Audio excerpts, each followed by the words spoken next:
అండి, welcome back to my channel Dil cooking and tips.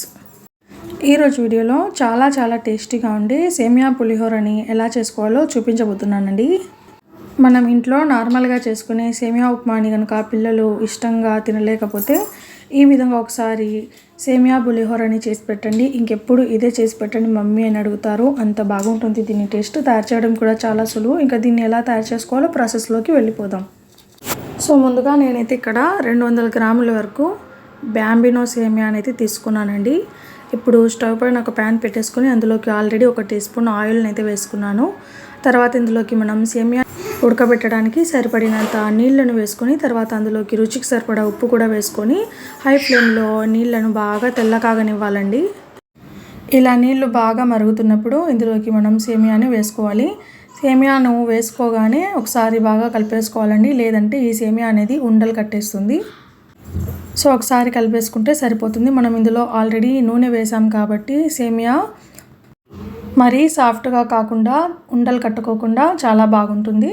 So ఇలా ఒక 3 మినిట్స్ పాటు హై ఫ్లేమ్లో కనుక మనం కుక్ చేసుకున్నట్లయితే, సో వీడియోలో చూపిస్తున్నాను చూడండి, ఈ విధంగా కుక్ చేసుకుంటే సరిపోతుంది. సేమియా మరీ సాఫ్ట్గా ఉండకూడదు, అలా అని మరీ పలుకులుగా కూడా ఉండకూడదు. సో తర్వాత 3 మినిట్స్ తర్వాత మనం సేమియాని ఒక స్ట్రైనర్ సహాయంతో వడకట్టేసుకోవాలండి.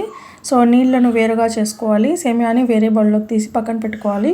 ఇప్పుడు మనం వేరొక ప్యాన్ని స్టవ్ పైన పెట్టేసుకోవాలి. అందులోకి 1 టేబుల్ స్పూన్ వరకు ఆయిల్ని అయితే వేసుకోవాలి. ఆయిల్ బాగా హీట్ అయిన తర్వాత అందులోకి 1/2 టీ స్పూన్ ఆవాలు, అలాగే 1/2 టీ స్పూన్ జీలకర్ర వేసుకోవాలి. తర్వాత 1/2 టేబుల్ స్పూన్ పల్లీలు కూడా వేసుకోవాలి. మీడియం ఫ్లేమ్లోనే ఈ పల్లీలు అనేవి మనకు కాస్తంత రంగు మారి బాగా ఫ్రై అయిన తర్వాత ఇందులోకి పొడుగ్గా కట్ చేసి పెట్టుకున్న ఉల్లిపాయ ముక్కలు, అలాగే పచ్చిమిర్చి ముక్కలు కూడా వేసుకోవాలి. సో పచ్చిమిర్చి ముక్కలు కాస్తంత ఎక్కువగానే వేసుకోవాలండి. చిన్నగా తరిగిన పచ్చిమిర్చి ముక్కలు వేసుకోవాలి. తర్వాత ఒక రెమ్మ కరివేపాకును కూడా వేసుకోవాలి.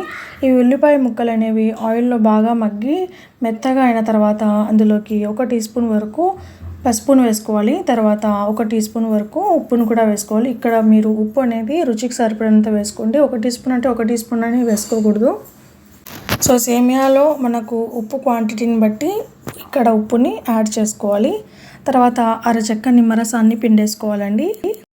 తర్వాత ఇందులోకి మనం ఉడికించి పెట్టుకున్న సేమియాని వేసుకొని ఒకసారి బాగా మిక్స్ చేసుకొని సర్వ్ చేసుకునే ముందు కొత్తిమీర తరుగుని చల్లి సర్వ్ చేసుకుంటే సరిపోతుంది. అంతే, ఎంతో రుచిగా ఉండే సేమియా పులిహోర రెడీ.